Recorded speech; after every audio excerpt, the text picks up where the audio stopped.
Hey Faith family, it's Brother Mario. I wanted to go ahead and make a response video real quick to Moshmaster D over here who said, how can you love someone you're afraid of? Now this is in response to a video I posted, Paul Washer, if you don't fear God, you're stupid. If you haven't seen this video, I'll link it up for you to check out in the description section. And I highly recommend that you do. And I just have to say a big amen to Brother Paul's statement here. If you don't fear God, you're a fool. You're an absolute fool. And I used to fall into the trap that is very common when we listen to our flesh to think, well, this doesn't actually mean fear. It must be some sort of, well, in awe of His majesty or something. There's so many ways that I see pastors and even well-meaning pastors twist this up and not preach it correctly. Now let's take a look at what the scriptures say. Proverbs chapter 9 verse 10 says, "The fear of the Lord is the beginning of wisdom, and the knowledge of the holy is understanding." So what this means is that we are to fear the Lord, and fear means a healthy fear. But you say, how can it be healthy to fear? I'll explain a very, very quick illustration in a moment here, and it's going to show you 100%. You're all going to be able to relate to it, and it's all going to click. Watch this, okay? But before we do that, let's take a look at who God is, why we're fearing the Lord. Isaiah chapter 6, verse 3. "And the one cried out to another and said, Holy, holy, holy is the Lord of hosts. The full earth is full of His glory." What is important to understand when it comes to the fear of the Lord is God's nature, and I guess you could say His character is super, super, super holy. And for sinners, fallen sinful man, that's a frightening thing. He is so, so good that our littlest sin is a huge grievance to Him, okay? But again, now you need to balance that with the understanding that God is loving, He's slow to anger, you're His child, He's adopted you, and He does have tender love for you. But you should have a healthy fear for Him, okay?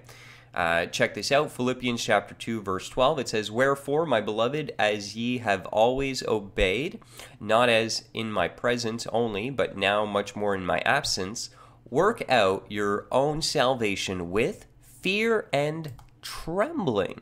Okay, well, wait a second. If we're to love God and there's no fear involved at all at any level, well, then how can you work it out? And this doesn't mean to work to keep yourself saved. This verse does not teach a works-based salvation, that salvation and justification is by works. Oftentimes, those who preach a false gospel will try and do this. Working something out doesn't mean working to keep something or working to have it, and you're going to lose it. It means you work it out. You're saved, but you work out what you've already gotten, your salvation, in fear and trembling. Now let me give you the clear illustration, and it's just going to put this right into perspective for you. And I'm sure many of you can deal with this. The best example is when you're a little child and your father at home has rules, regulations. He is the Lord of the home. And you are being a rebellious little child, a little sinner. You're transgressing your father's laws in his home. Dad's not home and mom's home. And mom tells you, because you're being a little pain in the butt, she says, "Don't make me tell your father." And then all of a sudden, what happens to you? Boom! Fear, fear, fear. Oh no! Tell my father. That means I'm going to be disciplined. That means his judgment is going to fall upon me. Mommy, I'm so sorry. I'm sorry, Mom. I'm going to be a good little boy. I've experienced it. So how can you love someone and fear them? I did my dad my entire life growing up. I loved my dad, okay? He was my father, and I loved him. But I feared him because he was the Lord of the home. So some of you really need to start fearing the Lord today, okay? You're being bad little kids, and don't let me go tell your father what you've been up to, because he's the Lord of the entire universe, okay? That's a pretty great illustration. I'll probably use that a lot.